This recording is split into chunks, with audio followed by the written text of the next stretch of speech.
PSG just thrashed Manchester City, Real Madrid thrashed Salzburg, and then Feyenoord completing the upset against Bayern Munich 3-0. Just a lot of things to talk about in match week 7 of the Champions League. But before we get into that, make sure you guys subscribe, drop a like, check out all the platform links down below. Hello, welcome back to another episode of Charla Football. I'm your host as always, Gerardo, and with me, Tomas, finally back to talk some Champions League football. Tomas, welcome back. First off, bro, we're going to start with PSG versus City because this was the game that had all the headlines, and it was a fucking banger too. You got 6 goals in that game. Yeah, I mean, I completely agree. Everybody was watching this game. I mean, Vegas was going crazy with all the bets coming in. It's just everything was on this game. Right. Honestly, it had that UEFA Champions League final feeling where it the way the ultras were, the way the stadium was just hyping up the environment, the stadium was just electric. Everything was crazy about this match. And for a moment, honestly, I thought it was like a do or die kind of match. I thought whoever lost this match was going to be eliminated. That's exactly what I thought initially. They were in a similar standing. So whoever lost this game no longer depends on themselves. I mean, City now has to wait for a series of results to be able to advance, even if they do win. Yeah. Well, I think they still kind of have things in their hands. If in this last match, I think they're going to face Brugge in the last match, but it's just not the way you want to qualify. You don't want to qualify a panzazo, basically. Obviously, a team like City, who recently won the Champions League, they have to be in the top 8, not just scraping into the Champions League. You get me? The same thing for PSG. I mean, all the millions and billions they've invested into the squad, the same thing. And one of my favorite dialogues about this match was that it was considered the oil classico because both teams, we already know their history, their past with the owners, of course, that Saudi Arabian money. But we won't get into that. We'll just talk about the sporting side, of course. But everything started with Hakimi scoring in, I think it was in the first half, which caused a little bit of a shock towards Manchester City. One of the players was considered offside just by a kneecap. But second half was where all the action went down. In the second half, we saw 6 goals. Grealish, who came on, just completely changed the match for Manchester City in those first 5 to 10 minutes, bro. Yeah, completely. I mean, there's also been a lot of mistakes at City. The sale of Julian Alvarez, at first it looked good, but now looking into these games where they go up 2 goals and then they get tied and they have no response, it comes into the factor that you no longer have a second 9 coming in. You're bringing in wingers or midfielders to supply your only 9 up there, whereas there's not another goal scorer coming in. That's true. Jack Grealish, I mean, he hasn't been stepping up either. Their $100 million pound, whatever, signing hasn't really stepped up. It's been a year, almost over a year, just since December 2023, since he last scored from open play. I know he recently scored in the FA Cup or in some game that no one cares about where they won 8-0. But Jack Grealish did score a penalty, but finally, after almost a year, scored an open play. And then he also got that cross that kind of that luckily fell to Haaland. It was 2-0, everything in favor for Manchester City. But then, I mean, just the response from PSG was just intense. It was insane. It was Bradley Barcola on the left. And bro, I can tell when a player feels the pressure. Barcola, I'm pretty sure he knew that Kvaratskhelia was up in the stands. His possible replacement was up in the stands watching like where he could probably take where he could fit in, because that's his direct spot. Kvara plays on the left wing where Barcola plays. And after the match that Barcola gave, I mean, I don't think anyone can replace him right now. But that's the kind of competition you need. Another world-class winger like Kvara to be playing for PSG, leaving Napoli, now coming to a PSG team where Barcola is stepping up into. I mean, I don't know. That's going to be a lot of competition for PSG. But yeah, he was the one that kind of he started everything for that comeback. He had the assist for Dembele. He had the goal as well. And then the last minute in the final minutes, we saw 2 goals, one from João Neves, one from Gonzalo Ramos. But that Gonzalo Neves one was where everything just completely exploded. And PSG fans finally felt like that sigh of relief. We're like, okay, we did it. The remontada was possible.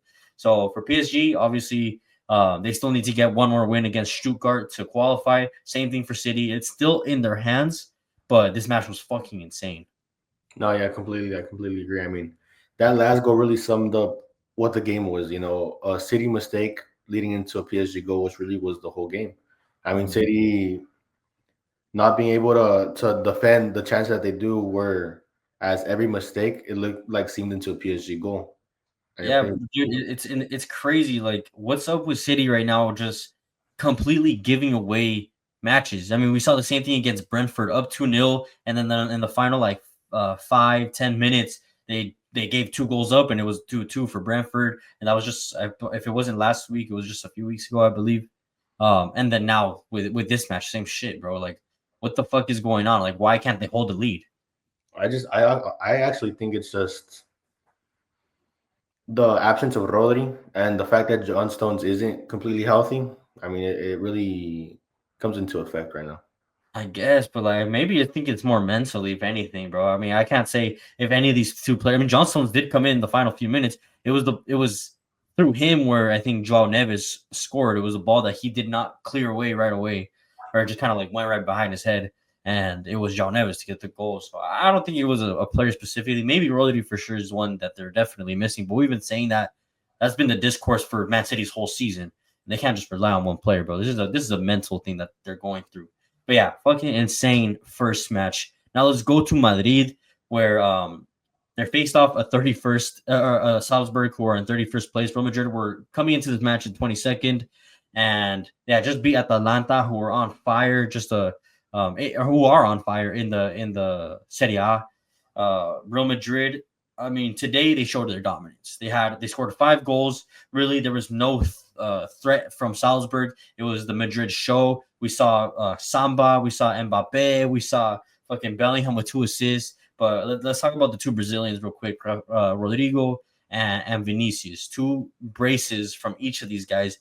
Rodrigo's goal was a banger. I don't know if you saw it, but like that backheel pass from Bellingham into Rodrigo and then curling it right outside the box, bro. Fucking beautiful pieces of play from Real Madrid. But yeah, this is what you want to see from Madrid, right? You want to see their front four firing. And it's not just like the 3 up front, but also Bellingham right behind them, kind of orchestrating everything. I mean, him with 2 assists, obviously he was at the heart of everything. No, yeah, completely. I mean, Real Madrid really showed what they're able to do as a club when they completely click together. Yeah, that's I what it mean, looks like, right? it really reminds me of the Galacticos. You know, they would tear up a team one day, and then the next day they would lose 1-0 to like a team like Aston Villa. So I mean, yeah, I don't know. I don't know what to expect from this team anymore. I don't know if they're going to beat somebody or if they're going to lose now. Yeah, they are an unexpected club where I mean you don't know what the fuck is going to happen right now. But at least going forward, we know that things are starting to click. For Mbappe specifically, his goal was a little lucky today. It was a goalkeeper mistake more than anything. But still, you have to be there, right? But So as for Vinicius, Rodrigo, what do you say? solo ganan con goles, bro. Well, that's how they got to win, bro. That's the only way they know how to win. Fucking Real Madrid, they showed their dominance in this match, and Salzburg really just had no response. They scored 1 goal, the consolation goal in the final few moments. It was a banger too, but yeah, for Salzburg, that's pretty much their Champions League wrapped up. Real Madrid, they're fighting, they're still up there, but there's no way for them to qualify top 8. I don't think so, at least. Now, lastly, let's jump over to Feyenoord versus Bayern Munich. This was a game I was really excited for, obviously, because we're Mexican. We're watching Santiago Jimenez. We're watching to see what he does, especially after all the transfer rumors that popped out this morning. When I first woke up, I saw that AC Milan were like seriously looking to buy him in this transfer window. Feyenoord don't want to let him go this transfer window, but I'm sure for the right price, I mean, anything is possible, right? And so I'm pretty sure a lot of people were watching this match, seeing what Santi can do. For him to score a brace, single-handedly basically carry Feyenoord into this next round, into the playoffs, because Feyenoord are qualified at least into the playoffs, not into the final, into the round of 16, but at least the playoffs. And they trump Bayern Munich because before this match, I think Bayern were slightly above Feyenoord. Feyenoord is now above a team like Bayern Munich, where you expect them to be qualifying top 8 as well.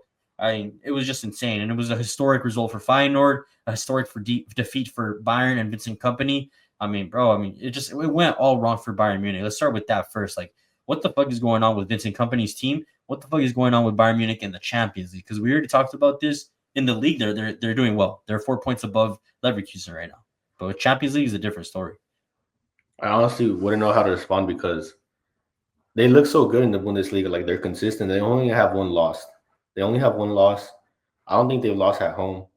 But the thing is, it's just I don't even know what's wrong with them. Like they played decent today. They played decent.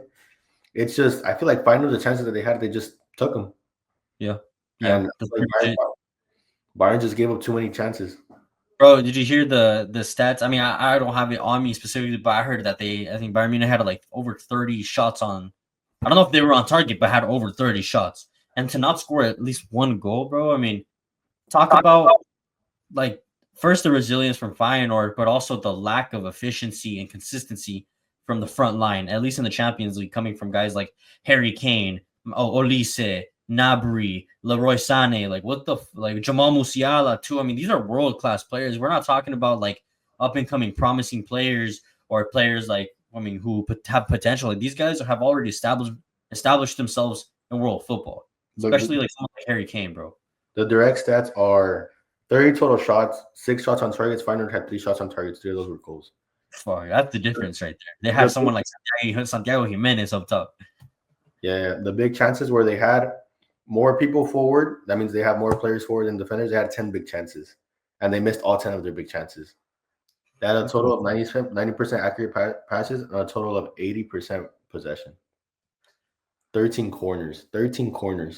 Yeah, no, this whole game was played in Feyenoord's like half, bro. I don't know if you saw, but like at some point that front line was just inside, like at the top of the 18. I saw Santiago Jimenez like fucking lunging at shots from outside of the box, like putting his body on the line. Like everyone was like comprometido. Everyone was ready to give everything in this game because Feyenoord needed that. I mean, to qualify to the Champions League, it's historic for Feyenoord. I don't think they've ever done it, at least into the next round.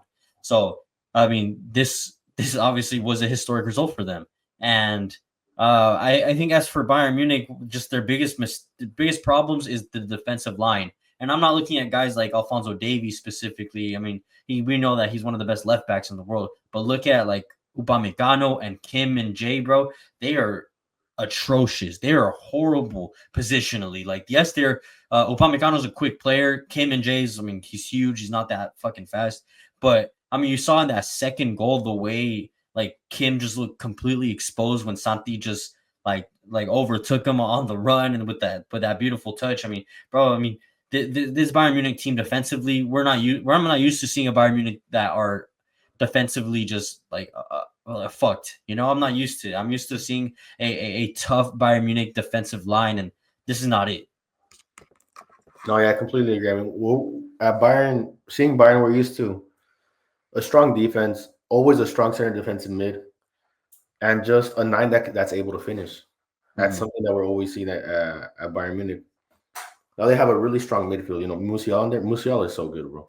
Musiala is like, I think he's like a top 10. Not well, like I'd say like at least top 3 in his position. Mm-hmm.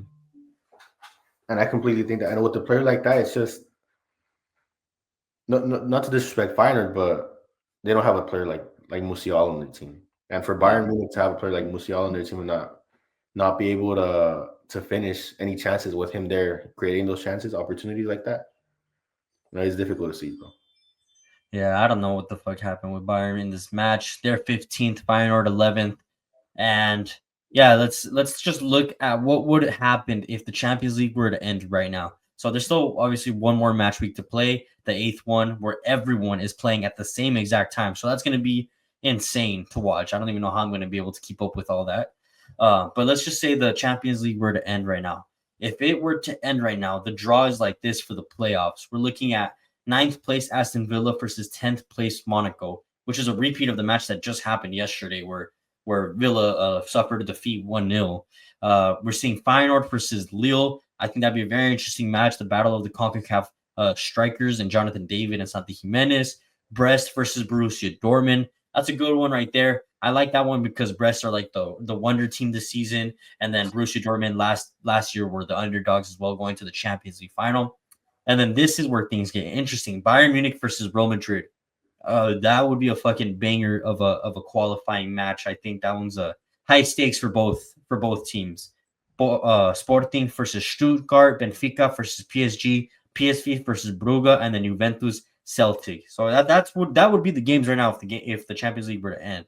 So it's just things to look forward to.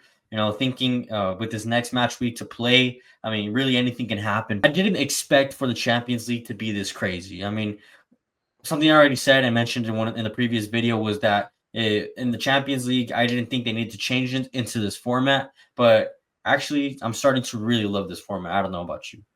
No, yeah, completely, because it's not more difficult, but it's, how would I say? It's just different. It's a league format where you have to be super consistent. And I mean, we've seen Real Madrid where they end up third place in La Liga and they end up winning the Champions League because you don't need a full squad at least. You don't need 15, 18 players to win the Champions League. You need a good starting 11 and 2, 3 good subs. That's about it. And they've had that consistently, whereas in a league format, you need at least 18 good players because there's going to be injuries. People are not going to be there all the time. Yeah. And we're seeing that. We're seeing, Madrid dropping a couple games, City dropping a couple games, as well as PSG and Bayern Munich. Yep. You're saying a lot of the, like, I'm looking at the list right now. A lot of these big clubs, I mean, should be in the top 8 and probably would have topped their group if this was the regular Champions League format. I mean, I'm gonna tell you the top 8 that we have right now. We have Liverpool, Barca, Arsenal, Inter, Atleti, Milan, Atalanta, and Leverkusen. And those bottom 3, I can guarantee if they were in a regular group with like a Liverpool, Barcelona, they wouldn't be they wouldn't be qualifying as first or automatically qualifying in this sense specifically. But that is the Champions League recap. If you guys want to see more Champions League football, make sure to subscribe, drop a like, and check out all the platform links down below. Tomas, thank you for hopping on. I'll see you guys on the next one. Peace out.